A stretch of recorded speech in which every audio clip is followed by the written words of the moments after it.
दोस्तों CERTIN के report के अनुसार पिछले 5 वर्षों में भारत में साइबर क्राइम है वो 53,000 से बढ़ के 14 लाख हो चुका है।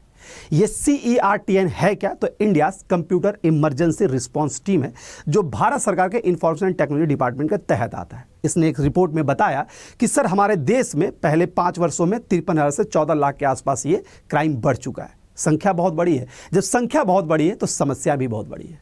दोस्तों आज की वीडियो में हम चर्चा करने वाले हैं वो कौन सा टॉप साइबर सिक्योरिटी थ्रेड है जो देखने को मिलने वाला है आपको 2023 में।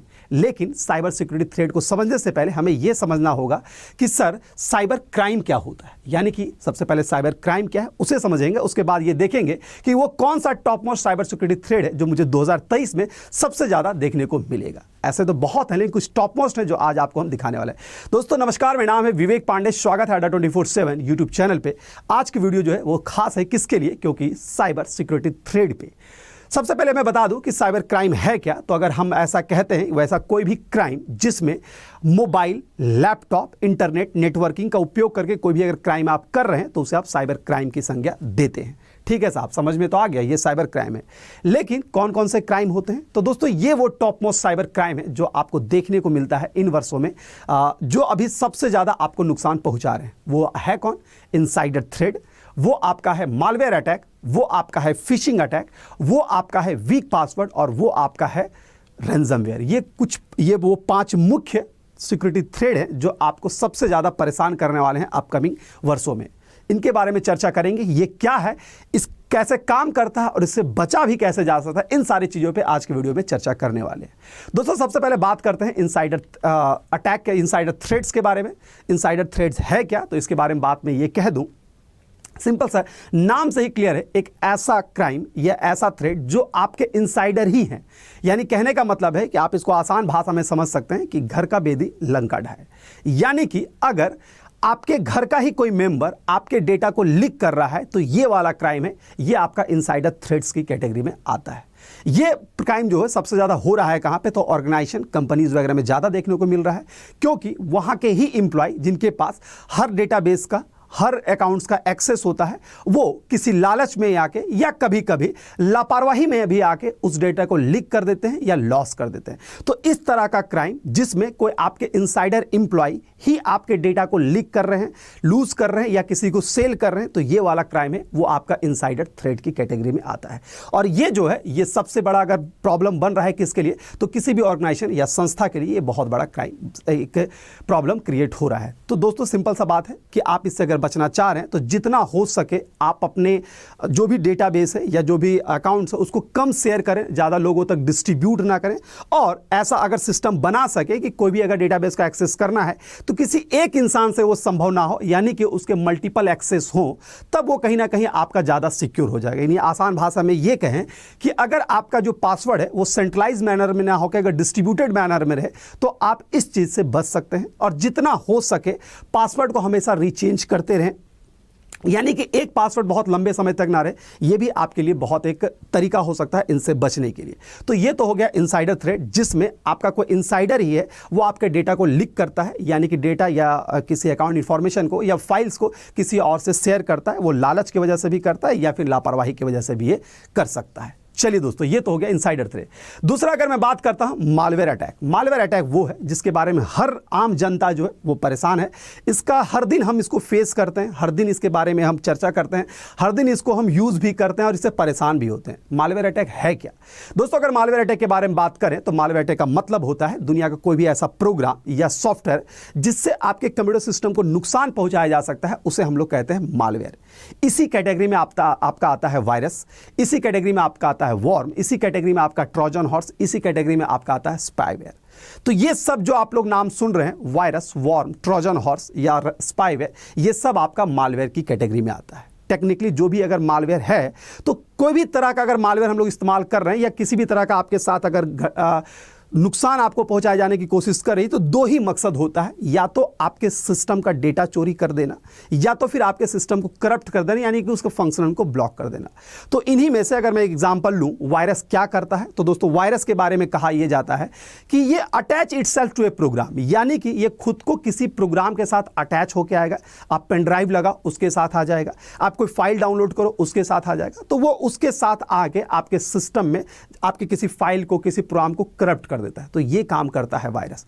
इसी प्रकार अगर हम बात करें स्पाईवेयर के बारे में, तो स्पाईवेयर क्या करता है, तो ये एक ऐसा प्रोग्राम है जो आपके सिस्टम से डेटा को चोरी करता है, किसी और को ट्रांसफर करता है। स्पाई का मतलब ही होता है जासूसी करना, यानी कि आपके सिस्टम की जासूसी हो रही है, आपके सिस्टम से डेटा चोरी करके किसी और को ट्रांसफर किया जा रहा है, तो ये वाला क्राइम होता है स्पाईवेयर। तो ये वाला पूरा जो मैंने बताया virus, Trojan horse, worm, spyware, ये सब किस कैटेगरी में है, तो ये मेरा मालवेयर की कैटेगरी में। और इससे परेशान कौन है, तो इससे परेशान है हम आम जनता, यानी कि बीइंग ए पर्सनल यूजर हमारे कंप्यूटर में हम इन सारी चीज़ों से परेशान हैं। अगर इनसे बचना चाह रहे हैं तो अपने सिस्टम में हमेशा अपडेटेड एंटीवायरस का इस्तेमाल करें, हो सके तो फायरवॉल्स का भी इस्तेमाल कर सकें, लेकिन वो संभव नहीं हो पाता है आम यूज़र के लिए, लेकिन एक एंटीवायरस तो हमेशा रख ही सकते हैं यहाँ पे। और जितना भी हो सके आप कोई भी अगर एक्सटर्नल डिवाइसेस सिस्टम में यूज़ कर रहे हैं तो उसको स्कैन करके ही इसका इस्तेमाल करें। ये 100% सुरक्षित तो नहीं होता है। कहा भी जाता है, कभी प्रतियोगिता परीक्षा में ये पूछा भी गया है कि अगर वायरस से हमें कंप्यूटर को बचाना है तो क्या करें, तो उसमें एक ऑप्शन रहता है कि आप अपने सिस्टम को नेटवर्क से अलग ही रखें, यानी कि ना तो उसको किसी नेटवर्क में जोड़ें, ना तो उसमें पेन ड्राइव का इस्तेमाल करें, ना सीडी का इस्तेमाल करें। अगर ऐसा आप कर पाते हैं तो आपका सिस्टम है पूरा सुरक्षित है किसी भी वायरस से, लेकिन ये प्रैक्टिकली संभव नहीं है। लेकिन कहा जाता है कि अगर आपके पास जानकारी है तो वही आपकी सुरक्षा है, यानी कि जानकारी ही सुरक्षा है। आप जितना हो सके एंटीवायरस अपडेटेड इस्तेमाल करें, आप उसको हमेशा स्कैन करते रहें, और जितना हो सके बाहरी तत्वों को अपने कंप्यूटर में लाने से बचें, तो आप इससे सुरक्षित रहेंगे। चलिए दोस्तों, ये तो हो गया मालवेयर के बारे में। तीसरी बात करते हैं फिशिंग के बारे में। फिशिंग अटैक ऐसा है जो कहीं ना कहीं आपको या किसी कॉरपोरेट को भी, किसी नेता को भी, किसी भी को ये परेशान करता है और ये मॉनिटरी नुकसान पहुंचाता है। मॉनिटरी नुकसान कहने का मतलब है आपने बहुत सारी घटनाएं ऐसे सुनी होगी कि उसके अकाउंट से इतना अमाउंट है वो किसी ने चोरी कर ली, या उसके अकाउंट से पैसे चोरी हो गए, कोई ट्रांसफ़र कर लिया, कोई अननोन पर्सन से डेटा एक्सेस कर लिया, या पूरा अकाउंट खाली कर दिया। ऐसे बहुत सारे खबरें हैं जो आप दिन प्रतिदिन सुनते होंगे। तो ये वाला जो क्राइम है इसे कहा जाता है फिशिंग अटैक।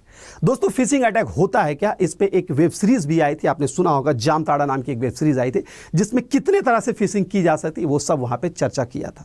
तो अगर हम इजी लैंग्वेज में कहें सर फिशिंग अटैक होता है क्या, तो इसमें कहा यह जाता है कि दोस्तों अगर ऐसा क्राइम जिसमें आपके कह सकते हैं कि आपका सेंसिटिव इंफॉर्मेशन को चोरी किया जाता है, कहने का मतलब है अगर आपका अकाउंट डिटेल वगैरह चोरी किया जाता है, जैसे कि आपका एटीएम कार्ड का पिन चोरी करना, या फिर इंटरनेट बैंकिंग का आईडी पासवर्ड, क्रेडिट कार्ड का आईडी नंबर और पासवर्ड चोरी करना, अगर इस तरह का इंफॉर्मेशन आपकी चोरी हो रही है तो ये आपका क्राइम है, फिशिंग अटैक के तहत आता है। फिशिंग बहुत तरह से किया जाता है, जैसे कि आपने सुना होगा ईमेल फिशिंग के बारे में। ईमेल फिशिंग में होता यह है कि आपको एक मैसेज आता है, आपको एक मेल आता है और उसमें यह लिखा रहता है कि सर आप इतने करोड़ रुपया जीत चुके हैं। वो करोड़ रुपया का मैसेज देख के आप आसानी से बहुत खुश होकर, उसमें होता कभी कभी ये भी है कि आपको एक आसान एक सवाल पूछा जाता है, एक फोटो दिया रहेगा और पूछा जाएगा ये किसका फोटो है, आप आसान भाषा में कहते हैं ये शाहरुख खान का फोटो है, और उस जब आप खुश, वो जब आंसर आपको सही हो जाता है तो बोलता है कि आप जीत चुके हैं इतने करोड़ रुपए। इस पैसे को एक्सेस करने के लिए आप क्या करें, तो आप ये डिटेल भरिए और इसके लिए आप कुछ सम अमाउंट भी पेमेंट कीजिए, ऐसे मैसेज आते होंगे।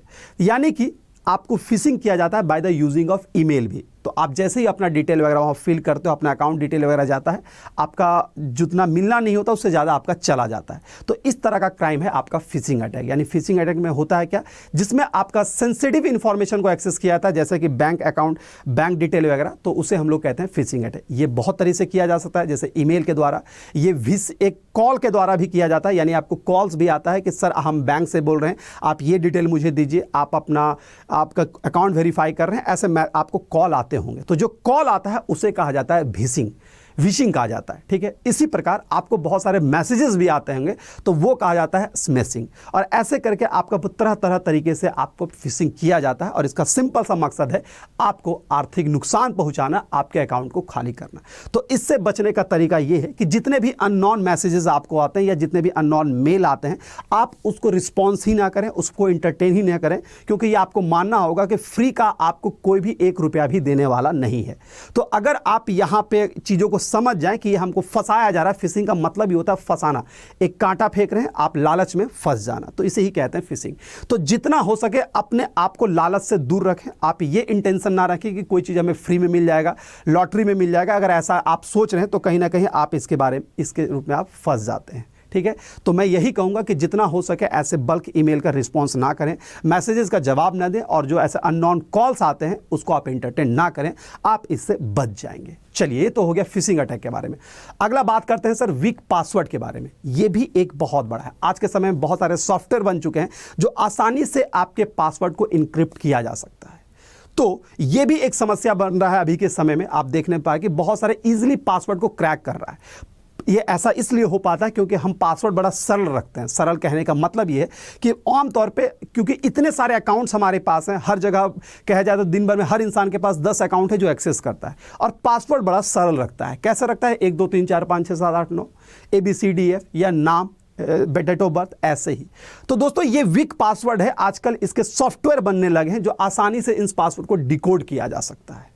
तो आपके लिए ये मैं कहूंगा कि जितना भी पासवर्ड हो सके वो क्लिष्ट रखें। क्लिष्ट कहने का मतलब है आप हमेशा देखना, क्योंकि पासवर्ड ये हमेशा बोलता है कोई भी ऑर्गेनाइजेशन या कोई भी बैंक वगैरह जब यूज़ करते हैं कि always use strong password. Strong password कहने का मतलब है कि आप जिगजैग में रखें, जैसे कि आप @123# ABC Z, यानी कोई मीनिंगफुल वर्ड ना इस्तेमाल करें, वो आपके लिए अच्छा होगा।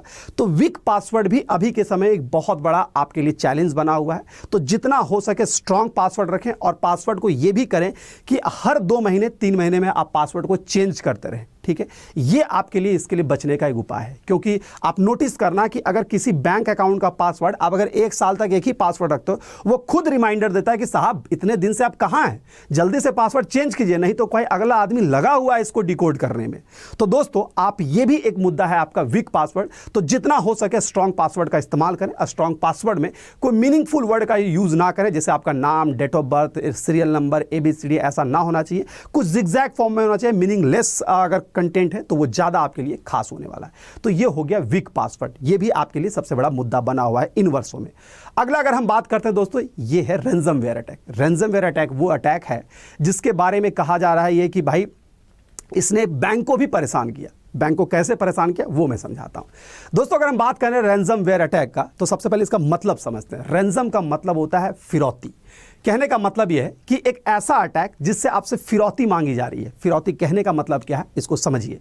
जब आपके सिस्टम में रैंसमवेयर अटैक करता है तो ये क्या करेगा, आपकी किसी भी फाइल को इनक्रिप्ट कर देगा, किसी फंक्शन को ब्लॉक कर दिया। इनक्रिप्ट कहने का मतलब मान लीजिए कोई फाइल है, इंपॉर्टेंट फाइल था, आपका डिक्रिप्ट हो गया, वो ओपन ही नहीं हो रहा है। होगा क्या कि जैसे आप डिक्रिप्ट करने के लिए जाओगे, वो बोलेगा भाई अब मैं हूँगा नहीं। अब उधर से आपको एक पॉपअप आएगा कि भाई आप इस फाइल को डिक्रिप्ट कर सकते हो, लेकिन उसके लिए आपको कुछ अमाउंट है वो पे करना पड़ेगा। ये बहुत चल रहा है। स्टार्टिंग दौर में ये बिटकॉइंस के फॉर्म में पेमेंट मांगा जाता था, लेकिन अब अलग अलग मोड में भी पेमेंट मांगा जा रहा है। तो सिंपल सा दोस्तों, अगर ऐसा आपके साथ हो रहा है कि कोई फाइल आपका इनक्रिप्ट हो गया या सिस्टम का कोई फंक्शन करप्ट हो गया, या और उसके लिए आपसे फिरौती मांगी जा रही है, यानी कि कुछ रैंसम अमाउंट मांगा जा रहा है, तो वो समझिए कि आप रैंसमवेयर अटैक का शिकार हो चुके हैं। इससे बचना है तो आप सिंपल सा, चूंकि रैंसमवेयर अटैक जो होता है मोस्टली जो ऑर्गेनाइजेशन है उसको पे ज़्यादा होता है। एक सिंपल एक आम जनता का कंप्यूटर को करप्ट करके क्या करेगा, इसलिए ये ज़्यादा ऑर्गेनाइजेशन को हिट करता है। इसीलिए रैंसमवेयर अटैक से बचने के लिए जितने भी ऑर्गेनाइजेशन है, मैं बैंक की बात करता हूँ, वो इस्तेमाल करता है क्या, तो वो इस्तेमाल करता है फायरवॉल का। फायरवॉल जो है वो प्रिवेंट करता है अनऑथराइज्ड एक्सेस से, यानी कि हम कह सकते हैं कि हैकिंग वगैरह से बचाने के लिए हम लोग इस्तेमाल करते हैं फायरवॉल का। ठीक है, तो दोस्तों ये था आपका रैंसमवेयर, जो आपके काम ये करता है कि आपका किसी फाइल या किसी फंक्शन को करप्ट कर देगा और उसको फिर से रिज्यूम करने के लिए, यानी फिर से सही करने के लिए आपसे कुछ रैंसम अमाउंट मांगता है। तो दोस्तों ये कुछ वो इंपॉर्टेंट थ्रेड्स है जो आपको इन वर्षों में देखने को मिलेगा। ये क्या है, कैसे काम करता है, ये मैंने चर्चा किया, और इससे कैसे बचा जा सकता है ये भी मैंने चर्चा किया। दोस्तों ये इन्फॉर्मेशन कैसा लगा मुझे जरूर बताइएगा, और साथ ही साथ आप हमसे और क्या इन्फॉर्मेशन चाहते हैं ये भी मुझे कमेंट बॉक्स में जरूर शेयर कीजिएगा। दोस्तों अगर आप इस चैनल में नए हैं तो सबसे पहले चैनल को सब्सक्राइब कर दीजिए, आपको रेगुलर नोटिफिकेशन यहाँ पे मिलता रहेगा। दूसरी बात, आप अगर किसी भी एग्जाम की तैयारी करते हैं तो अड्डा 24/7 का एप्लीकेशन है वो आपके मोबाइल में डाउनलोड होना चाहिए। इससे फायदा ये होता है कि हर तरह का नोटिफिकेशन, जॉब अलर्ट, क्विज वो आपको रेगुलर बेसिस पे अड्डा 24/7 ऐप के माध्यम से मिलता रहता है। दोस्तों अभी के लिए इतना ही रखता हूं, फिर मिलता हूं अगले वीडियो में। तब तक के लिए good luck, goodbye and take care.